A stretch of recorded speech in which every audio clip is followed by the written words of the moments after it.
श्री महामृत्युंजय कवचम्। भैरव उवाच श्रीनुष्व परमेशानि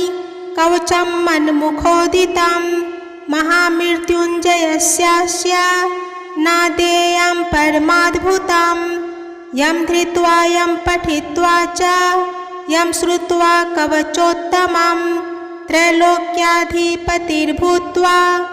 सुखितोऽस्मि महेश्वरी तदेव वर्णयिष्यामि तव प्रीत्या वरानने तथापि परमं तत्त्वं न दातव्यं दुरात्मने विनियोगः। ॐ अस्य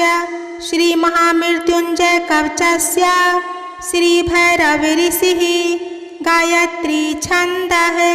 श्री महामृत्युंजयो महारुद्रो देवता ॐ बीजं जों शक्तिः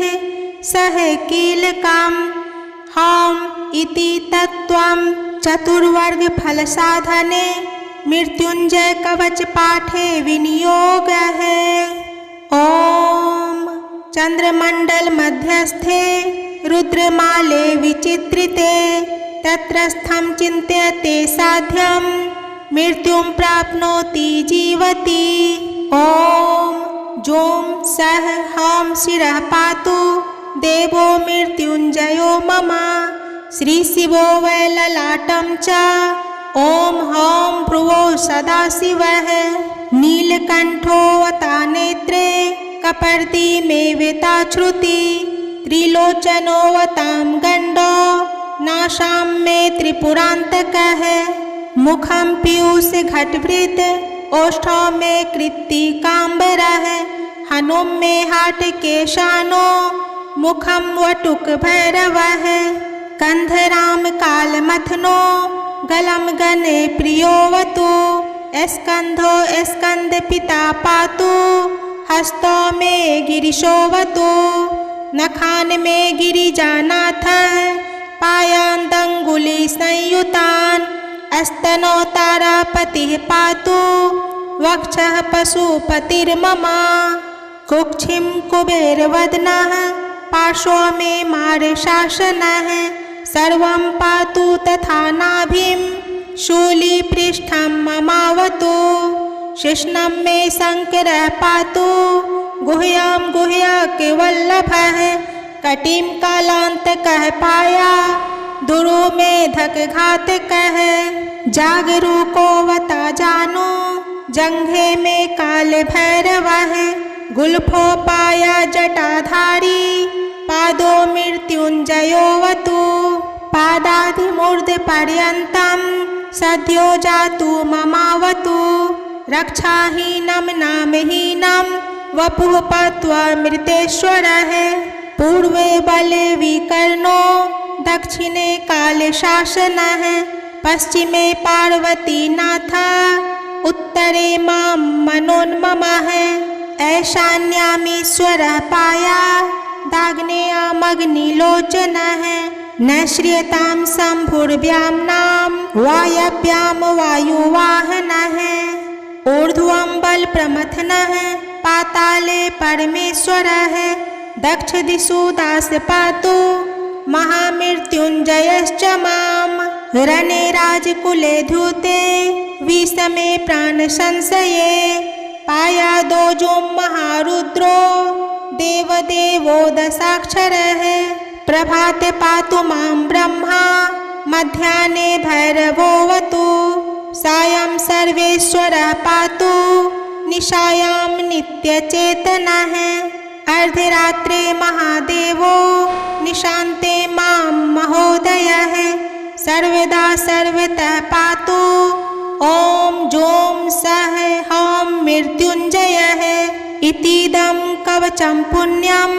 त्रिषु लोकेषु दुर्लभं सर्वमन्त्रमयं गुह्यं सर्वतन्त्रेषु गोपितं पुण्यं पुण्यप्रदं दिव्यं देवदेवादिदेवतं य इदं च पठेन मन्त्रं कवचं वाचयेत्ततः तस्य हस्ते महादेवी त्रयम्बकस्याष्टसिद्धयः रणे धृत्वा चरेद्युद्यं हत्वा शत्रुञ्जयं लभेत् जपं कृत्वा गहे देवी सम्प्राप्स्यति सुखं पुनः महाभये महारोगे महामारी भये तथा दुर्भिक्षे शत्रुसंहारे पठेते कवचमादरात् ॐ चन्द्रमण्डल मध्यस्थे रुद्रमाले विचित्रिते तत्रस्थं चिन्तयते साध्यं मृत्युं प्राप्नोति जीवति ॐ जों सः हं शिरः पातु देवो मृत्युञ्जयो मम श्रीशिवो वै ललाटं च ॐ हं भ्रुवो सदाशिवः नीलकण्ठोऽवता नेत्रे कपर्दी मे वेताश्रुति त्रिलोचनोऽवतां गण्डो नाशां मे त्रिपुरान्तकः मुखं पीयूषघटवृत् ओष्ठौ मे कृत्तिकाम्बरः हनुं मे हाटकेशानो मुखं वटुकभैरवः कन्धरां कालमथनो गलं गणे प्रियोऽवतु स्कन्धो स्कन्दपिता पातु हस्तौ मे गिरिशोऽवतु नखान् मे गिरिजानाथः पायान्दङ्गुलिसंयुतान् स्तनौ तारापतिः पातु वक्षः पशुपतिर्मम कुक्षिं कुबेरवदनः पार्श्वो मे मारशासनः सर्वं पातु तथा नाभिं शूलीपृष्ठं ममावतु शिश्नं मे शङ्करः पातु गुह्यं गुह्यकवल्लभः कटिं कालान्तकः पाया दुरो मेधकघातकः जागरूकोऽवता जानो जङ्घे मे कालभैरवः गुल्फोपाया जटाधारी पादो मृत्युञ्जयोऽवतु पादादिमूर्धपर्यन्तं सद्यो जातु ममावतु रक्षाहीनं नामहीनं वपुः पत्वा मृतेश्वरः पूर्वे बले विकर्णो दक्षिणे कालशासनः पश्चिमे पार्वतीनाथ उत्तरे मां मनोन्ममः ऐशान्यामीश्वरः पाया दाग्नेयामग्निलोचनः न श्रियतां शम्भुर्व्याम्नां वायव्यां वायुवाहनः ऊर्ध्वं बलप्रमथनः पाताले परमेश्वरः दक्षदिशु दासपातु महामृत्युञ्जयश्च मां रणे राजकुले धूते विषमे प्राणसंशये पायादोजों महारुद्रो देवदेवो दशाक्षरः प्रभाते पातु मां ब्रह्मा मध्याह्ने भैरवोऽवतु सायं सर्वेश्वरः पातु निशायां नित्यचेतनः अर्धरात्रे महादेवो निशान्ते मां महोदयः सर्वदा सर्वतः पातु ॐ जों सः हं मृत्युञ्जयः इतीदं कवचं पुण्यं त्रिषु लोकेषु दुर्लभं सर्वमन्त्रमयं गुह्यं सर्वतन्त्रेषु गोपितं पुण्यं पुण्यप्रदं दिव्यं देवदेवादिदेवतं य इदं च पठेन मन्त्रं कवचं वाचयेत्ततः तस्य हस्ते महादेवी त्र्यम्बकस्याष्टसिद्धयः रणे धृत्वा चरेद्युद्यं हत्वा शत्रुञ्जयं लभेत् जपं कृत्वा गहे देवी सम्प्राप्स्यति सुखं पुनः महाभये महारोगे महामारी भये तथा दुर्भिक्षे शत्रुसंहारे पठेते कवचमादरात् ॐ चन्द्रमण्डल मध्यस्थे रुद्रमाले विचित्रिते तत्रस्थं चिन्तयते साध्यं मृत्युं प्राप्नोति जीवति ॐ जों सः हं शिरः पातु देवो मृत्युञ्जयो मम श्रीशिवो वै ललाटं च ॐ हौं भ्रुवो सदाशिवः नीलकण्ठोऽवता नेत्रे कपर्दी मे वेताश्रुति त्रिलोचनोऽवतां गण्डो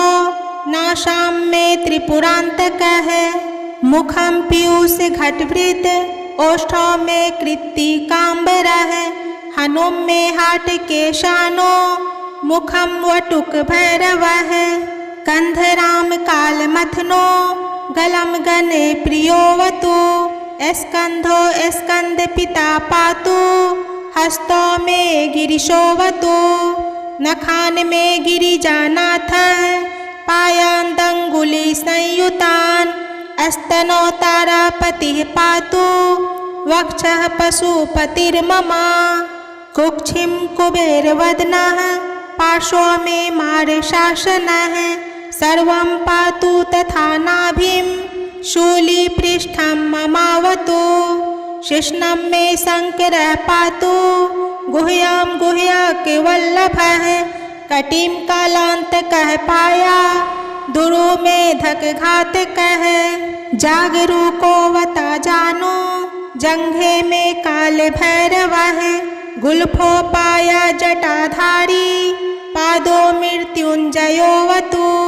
पादादिमूर्धपर्यन्तं सद्यो जातु ममावतु रक्षाहीनं नामहीनं वपुः पत्वा मृतेश्वरः पूर्वे बले विकर्णो दक्षिणे कालशासनः पश्चिमे पार्वतीनाथ उत्तरे मां मनोन्ममः ऐशान्यामीश्वरः पाया दाग्नेयामग्निलोचनः न श्रियतां शम्भुर्व्याम्नां वायव्यां वायुवाहनः ऊर्ध्वं बलप्रमथनः पाताले परमेश्वरः दक्षदिशु दासपातु महामृत्युञ्जयश्च मां रणे राजकुले धूते विषमे प्राणसंशये पायादोजों महारुद्रो देवदेवो दशाक्षरः प्रभाते पातु मां ब्रह्मा मध्याह्ने भैरवोऽवतु सायं सर्वेश्वरः पातु निशायां नित्यचेतनः अर्धरात्रे महादेवो निशान्ते मां महोदयः सर्वदा सर्वतः पातु ॐ जों सः हौं मृत्युञ्जयः इतीदं कवचं पुण्यं त्रिषु लोकेषु दुर्लभं सर्वमन्त्रमयं गुह्यं सर्वतन्त्रेषु गोपितं पुण्यं पुण्यप्रदं दिव्यं देवदेवादिदेवतं य इदं च पठेन मन्त्रं कवचं वाचयेत्ततः तस्य हस्ते महादेवी त्र्यम्बकस्याष्टसिद्धयः रणे धृत्वा चरेद्युत्यं हत्वा शत्रुञ्जयं लभेत् जपं कृत्वा गहे देवी सम्प्राप्स्यति सुखं पुनः महाभये महारोगे महामारी भये तथा दुर्भिक्षे शत्रुसंहारे पठेते कवचमादरात् इति श्री महामृत्युंजय कवचम् सम्पूर्णम्।